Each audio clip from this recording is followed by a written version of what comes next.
Mon petit ami m'a trompé avec une fille, et j'ai ruiné leur vie et les ai mis dans l'embarras. Si on m'avait dit que ma vie basculerait en l'espace de quelques jours, je n'y aurais jamais cru. Jake et moi, c'était du solide.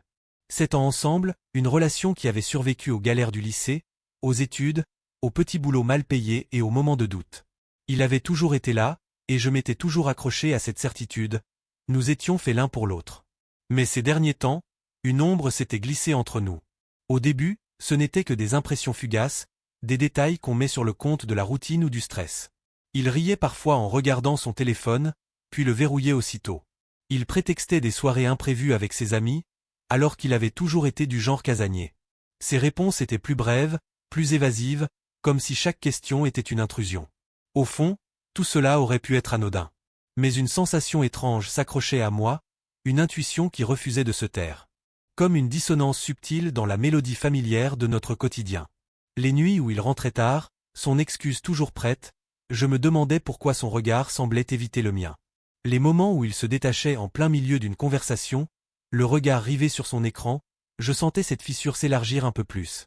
Un soir, alors qu'il dormait profondément à côté de moi, son téléphone posé sur la table de nuit, une idée s'est imposée à moi. Pendant des années, je n'avais jamais ressenti le besoin de vérifier quoi que ce soit. La confiance allait de soi. Pourtant, cette nuit-là, une peur sourde a pris le dessus sur la raison. Mon cœur battait violemment alors que mes doigts effleuraient l'écran. Le code ? Une simple formalité. L'écran s'est illuminé, révélant une série de notifications anodines, et un contact qui a immédiatement attiré mon attention. Mumi. Un frisson glacé a parcouru mon dos. Il n'appelait pas sa mère comme ça. Et même s'il l'avait fait, qu'elle fît échange autant de messages nocturnes avec sa mère, ponctués de cœurs et de mots tendres? Le doute n'a pas eu le temps de s'installer. En ouvrant la conversation, tout est devenu limpide. Les phrases étaient claires, trop intimes pour être mal interprétées. Un mélange de complicité et de désir flottait dans ces échanges, écrasant en un instant l'image de la relation que je pensais avoir. Le souffle court, les mains tremblantes, j'ai parcouru les messages, cherchant un indice, un nom, un détail qui expliquerait l'inexplicable. Mais la pire révélation n'était pas encore tombée. Et quand elle l'a fait, elle a tout détruit. Je reste là, immobile, devant l'écran du téléphone, comme paralysé par le poids de la vérité qui se dévoile lentement. Mon cœur bat à tout rompre, et chaque message défile sous mes yeux comme autant de coups de poignard. Ce n'est pas seulement que Jake me trompe, c'est bien plus que cela. L'intimité de ces échanges est si palpable que je ne peux plus ignorer la réalité qui s'impose à moi. Au début, j'ai cru qu'il y avait peut-être une confusion, un quiproquo entre amis. Les messages, pourtant, ne laissaient place à aucune ambiguïté. Des mots tendres, des sous-entendus explicites, et surtout cette manière de parler de « recommencer demain » ou de mentionner « ne pas se faire remarquer ». Tout cela indiquait une relation bien établie. Chaque phrase semblait être minutieusement écrite pour ne pas laisser de place à l'erreur. La douleur initiale laisse rapidement place à un flot d'émotions contradictoires. D'un côté, je ressens une tristesse abyssale, une douleur sourde qui me serre la poitrine et me donne l'impression que tout l'air s'est échappé de mon corps.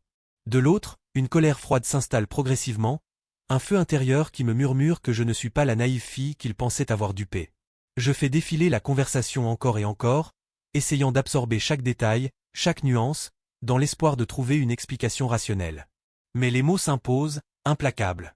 La présence du contact nommé Mumi renforce l'idée que cette relation n'était pas nouvelle, qu'elle s'inscrivait dans une routine bien établie et délibérée. Pourtant, malgré l'horreur qui s'empare de moi, une question persiste. Qui est-elle? Le nom reste énigmatique et ne correspond à aucune personne que j'aurais pu imaginer dans la vie de Jake. Je sens que la réponse se cache quelque part, dissimulée derrière des indices subtils et une façade de normalité. Dans un élan désespéré de chercher la vérité, je quitte les messages pour me plonger dans la galerie photo de Jake. Chaque cliché me paraît banal, jusqu'à ce qu'un en particulier retienne mon attention. Une photo récente, prise dans un restaurant que nous avons déjà fréquenté, attire mon regard. Sur l'image, 2 verres à cocktail trônent sur une table élégamment décorée, et dans un coin, une main se dessine avec une grâce familière. Je m'approche de l'image, les yeux rivés sur le détail qui me glace le sang. La main, délicatement posée sur la table, est ornée d'une bague discrète sur l'index, et ses ongles, manucurés dans un vernis nude, témoignent d'un soin particulier. Cette main, je la connais par cœur. Je me rappelle les moments passés ensemble, les petites attentions que nous partagions lors des réunions de famille, le soutien inébranlable qu'elle m'apportait. Le choc est brutal, c'est celle de ma sœur. L'inimaginable se concrétise sous mes yeux. Un flot de souvenirs, les après-midi passés à discuter, les confidences échangées lors de déjeuners improvisés, me revient en plein visage. Comment pouvait-elle, celle à qui je faisais confiance, s'impliquer dans cette liaison secrète? Je reste figé, incapable de formuler une pensée cohérente. Mon esprit tente de comprendre, de rationaliser cette trahison. Et pourtant, aucune explication ne semble pouvoir justifier l'évidence. Jake, mon Jake, entretenait une relation intime et régulière avec ma propre sœur. Un mélange d'émotions me submerge. La douleur, d'abord, se fait plus vive, comme une brûlure insoutenable dans la poitrine. Ensuite, l'incrédulité s'installe. Comment est-il possible que la personne à qui j'avais tout confié, ma confidente, ait pu me trahir ainsi? Enfin, la colère se fait sentir, une rage froide et déterminée qui me promet de ne pas rester la proie de leur duplicité. Je ferme doucement les yeux quelques instants, laissant les émotions s'entrechoquer en moi. Dans ce tumulte intérieur, une certitude s'affirme. Ils pensent m'avoir dupé, qu'ils me tiendront pour une naïve, mais ils n'ont aucune idée de la force qui sommeille en moi. Alors que la réalité s'impose, je sens en moi l'envie irrépressible de reprendre le contrôle. Leur monde de mensonges et de trahison s'effondre sous le poids de la vérité, et je me promets, silencieusement, que je ne resterai pas la victime silencieuse de cette conspiration familiale. L'air dans la chambre semble plus lourd. Le téléphone repose sur la table de nuit, écran noir, comme si rien ne s'était passé. Mais tout a changé. À côté, Jake dort paisiblement, inconscient de l'ouragan qui gronde. L'envie de le réveiller, d'exiger des explications, est écrasante. Mais non. Pas encore. La trahison est immense, mais elle soulève trop de questions. Depuis quand? Pourquoi? Était-ce sous mon nez depuis des mois? Les souvenirs affluent, chaque moment entre eux prend une autre signification. Le matin, Jake ouvre les yeux et m'offre ce sourire habituel. Je le regarde, et pour la première fois, je ne vois plus l'homme que j'aimais. Juste un étranger, un menteur. La journée se déroule en mode pilote automatique. Chaque geste de Jake, chaque excuse pour quitter la pièce, chaque regard furtif sur son téléphone. Tout me semble évident maintenant. Et puis, ces détails. Une écharpe inconnue dans sa voiture, une odeur de parfum qui ne m'appartient pas. Et puis, le message de ma sœur. Hey! Manucure et brunch bientôt? Ça fait longtemps. Une boule se forme dans mon estomac. Elle joue son rôle à la perfection, comme si de rien n'était. Elle ose. Je tape une réponse simple. Avec plaisir. Elle n'a aucune idée de ce qui l'attend. Les jours suivants, tout devient plus clair. Ils pensent m'avoir trompé sans laisser de traces. Ils pensent avoir gagné. Mais ce qu'ils ne savent pas, c'est qu'ils viennent de réveiller quelqu'un qu'ils n'auraient jamais dû trahir. L'attente devient une stratégie. Chaque geste, chaque regard, chaque mot échangé est désormais analysé sous un nouveau prisme. Ce qui semblait anodin hier devient suspect aujourd'hui. Jake, toujours aussi précautionneux, garde son téléphone à l'abri des regards et trouve 1000 excuses pour s'absenter. La vigilance est constante, mais elle en dit long. Il pense être discret. Il ne l'est pas. Ma sœur, elle, est une véritable actrice. Rien dans son comportement ne laisse deviner le moindre secret. Elle envoie des messages légers, propose des sorties, rit avec cette insouciance qui ne peut être feinte que par quelqu'un convaincu d'être en sécurité. Mais si elle joue son rôle, je joue le mien. Le jour du brunch, la rencontre semble d'une banalité absolue. Dans le salon de thé, tout est familier. L'odeur sucrée des pâtisseries, le léger brouhaha des conversations alentour, la chaleur réconfortante d'une boisson entre les mains. Face à elle, l'impression de normalité est presque troublante. Son téléphone repose à côté de sa tasse, écran noir, mais placé stratégiquement à portée de main. L'accueil est chaleureux, le sourire sincère. La conversation s'engage naturellement. Des souvenirs sont évoqués, des anecdotes partagées. La fluidité est parfaite, presque trop.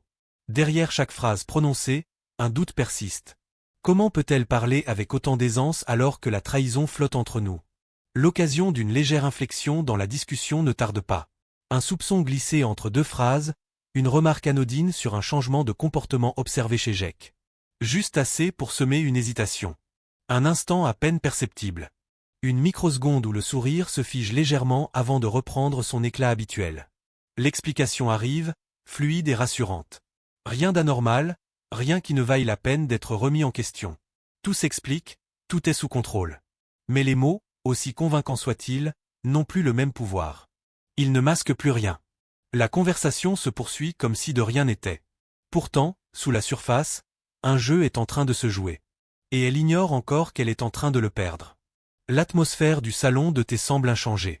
Pourtant, derrière cette façade familière, rien n'a plus la même saveur. Les échanges se déroulent sans accroc, ponctués de rires et de souvenirs partagés. Pourtant, une dissonance subtile s'installe. Tout sonne faux. Son téléphone repose près d'elle, écran noir, mais toujours à portée de main. Par moments, son regard glisse dessus, un réflexe discret, mais révélateur. Attend-elle quelque chose? Une tension imperceptible flotte dans l'air. L'occasion d'une remarque innocente finit par se présenter. Une simple réflexion sur Jake, sur son comportement distant ces derniers temps. Rien d'accusateur, juste une pensée glissée dans la conversation. Une hésitation imperceptible suit. Un battement de cils trop rapide, une pause infime avant une réponse parfaitement maîtrisée. Un détail presque invisible, mais suffisant. Les mots sont rassurants, le ton léger, mais le vernis se fissure. Le brunch se termine sans incident, mais l'impression d'un déséquilibre persiste. Elle repart, convaincue d'avoir conservé l'illusion intacte. Mais derrière son sourire, une certitude s'ancre, quelque chose a changé. Elle ne sait pas encore que ce n'est que le début. Le brunch appartient déjà au passé, mais son empreinte, elle, refuse de s'effacer. Ce n'était qu'un échange ordinaire, en apparence. Pourtant, une sensation étrange persiste, insidieuse, comme un fil invisible qui commence lentement à se tendre. Rien n'a changé de manière évidente. Les messages envoyés par ma sœur restent légers, rythmés par les mêmes plaisanteries et les mêmes attentions que d'habitude. Pourtant, quelque chose sonne différemment. Chaque phrase semble un peu plus mesurée, chaque réponse un peu plus calculée. Avant, ces mots coulaient avec naturel, portés par une aisance qu'elle n'avait jamais eu besoin de remettre en question. Maintenant, un effort subtil transparaît. Comme si elle essayait de s'assurer que rien ne dépasse. L'instinct, aiguisé par la découverte de la trahison, capte ces minuscules variations. Et une fois que l'équilibre a été ébranlé, chaque détail prend une autre dimension. Du côté de Jake, tout semble encore fonctionner comme avant. Ses habitudes ne changent pas. Son téléphone ne quitte jamais sa poche, les messages sont effacés dès qu'ils sont lus, les absences sont justifiées avec la même facilité mécanique. Pourtant, en observant de plus près, quelque chose ne tient plus aussi bien. Pris isolément, ses explications sont crédibles. Mais mises bout à bout, elles commencent à se contredire. Une réunion qui s'éternise alors que son emploi du temps ne le justifie pas. Une excuse donnée un jour qui ne concorde pas avec celle du lendemain. Des petits détails anodins qui, pris ensemble, révèlent un manque de cohérence. L'assurance dont il faisait preuve jusque-là semble légèrement vaciller. Ce n'est pas flagrant, pas encore. Mais la spontanéité n'est plus la même. Il n'est pas question d'agir immédiatement. Pas encore. Il faut laisser la tension monter, petit à petit. Un simple regard prolongé, une question posée sur un ton léger, sans insistance. Juste assez pour le forcer à réfléchir avant de répondre. Pour lui faire sentir, imperceptiblement, qu'un doute s'installe. Une remarque anodine sur un horaire qui ne colle pas, une allusion détournée à son emploi du temps. Des détails qui, pris individuellement, ne signifient rien, mais qui, mis ensemble, forcent l'autre à une vigilance accrue. Et lorsqu'on oblige quelqu'un à surveiller ses propres mots, les erreurs suivent toujours. Les premiers faux pas apparaissent. Des réponses hésitantes là où tout coulait naturellement. Un silence un peu trop marqué avant une explication. Lui ne semble pas encore en prendre conscience. Il ne réalise pas que le terrain sous ses pieds commence à s'effriter. Mais moi, je le vois. Et bientôt, il le verra aussi. L'illusion reste en place, mais elle n'est plus parfaite. Tout semble intact, les conversations s'enchaînent avec aisance, les habitudes se répètent sans accroc, et pourtant, quelque chose a changé. Ce ne sont pas des signes évidents, pas des erreurs manifestes. Ce sont des détails. Des micro-hésitations, des gestes légers qui trahissent une tension naissante. Des silences infimes, imperceptibles si on ne sait pas quoi chercher. Mais je sais. Les jours passent, et ce qui paraissait fluide autrefois semble légèrement moins naturel. L'équilibre commence à vaciller. Jake, d'ordinaire si détendu, devient légèrement plus attentif à ses propres mots. Parfois, il marque une pause à peine perceptible avant de répondre, comme s'il vérifiait intérieurement que ce qu'il allait dire était cohérent. Une fraction de seconde, un battement de trop. Sa façon d'interagir change aussi. Lorsque la télévision est allumée, son regard dérive plus souvent sur son téléphone, même sans notification apparente. Lorsqu'une question lui est posée sur sa journée, ses réponses sont précises, détaillées, trop détaillées. Comme s'il voulait éviter toute interrogation supplémentaire. Ma sœur, elle, conserve sa légèreté habituelle. Rien dans son attitude ne laisse présager le moindre soupçon. Mais ses messages ont changé. Ils sont toujours aussi nombreux, mais la spontanéité s'est envolée. Là où elle répondait immédiatement, Il y a maintenant un temps de réflexion. Rien d'alarmant, mais perceptible. Comme si elle pesait chaque mot. Il ne s'agit pas de confrontation. Pas encore. Il suffit d'ajouter de l'incertitude, goutte après goutte. Un regard insistant maintenu une seconde de trop. Une phrase prononcée sans intention apparente, mais dont le poids reste en suspens. Une remarque lancée comme une pensée anodine, tu as l'air préoccupé ces derniers temps. Et là, un léger changement. Un clignement d'yeux plus rapide. Un faux sourire qui met une fraction de seconde à apparaître. Ce ne sont pas des preuves, mais ce sont des indices. Avec ma sœur, la même méthode fonctionne. Un simple commentaire sur le fait que Jake est souvent absent ces derniers temps. Pas une accusation, juste une observation laissée en suspens. Et son silence qui dure une seconde de trop. Il ne s'inquiète pas encore. Mais il commence à réfléchir. Il suffit de peu pour que les incohérences apparaissent. Un horaire mentionné un jour ne correspond plus tout à fait à celui donné le lendemain. Une anecdote racontée avec aisance devient plus floue quand on la questionne à nouveau. Ce ne sont pas des erreurs évidentes, mais elles s'accumulent. Elles forcent l'esprit à rester en alerte, à suranalyser chaque mot, à peser chaque phrase. Et plus quelqu'un essaie d'être prudent, plus il devient maladroit. Les failles s'agrandissent lentement. Il pense toujours contrôler la situation. Il croit encore que je ne vois rien. Mais bientôt, ils comprendront qu'ils ne maîtrisent plus rien. Les jours s'écoulent dans une apparente normalité, mais une tension imperceptible s'est glissée dans l'air. Quelque chose ne tourne plus tout à fait rond. Ce n'est pas un bouleversement brutal, plutôt une infime perturbation qui s'insinue dans leurs gestes, dans leurs mots. Les conversations continuent comme avant, rythmées par les mêmes intonations familières. Pourtant, derrière chaque échange, une hésitation presque imperceptible semble s'installer. Des silences à peine plus marqués. Des réponses qui prennent une fraction de seconde de plus à être formulées. L'aisance d'autrefois laisse place à une réflexion discrète, comme si l'effort pour maintenir l'illusion devenait un poids de plus en plus lourd à porter. Il suffit de peu pour provoquer un premier déséquilibre. Une discussion anodine, une question glissée sans réelle attente de réponse. Une simple mention d'une soirée récente, évoquée avec une légèreté feinte. Jake répond, sûr de lui. L'intonation est maîtrisée, le ton détendu. Mais quelques jours plus tôt, ma sœur avait déjà parlé de cette même soirée. Un détail différait, infime mais bien présent. Un léger glissement dans leur version. Rien d'assez flagrant pour être immédiatement relevé, mais suffisant pour semer un doute. Les mensonges bien construits demandent une synchronisation parfaite.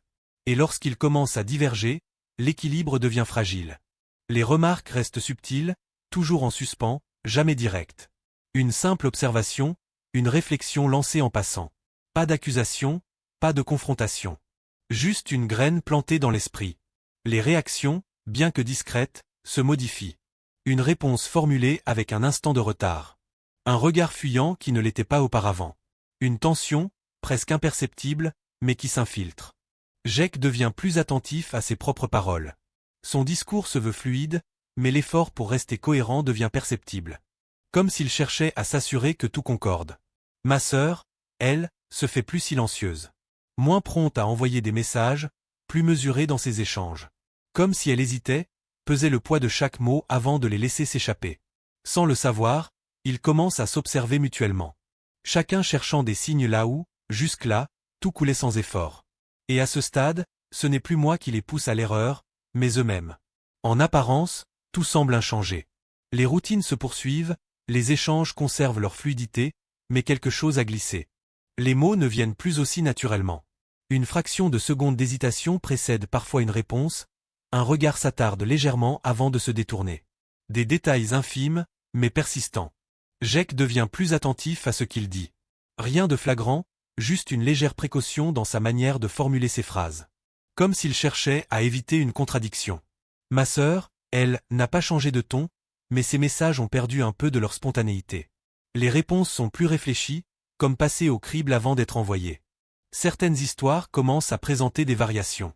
Une sortie mentionnée une première fois diffère légèrement lorsqu'elle est racontée à nouveau.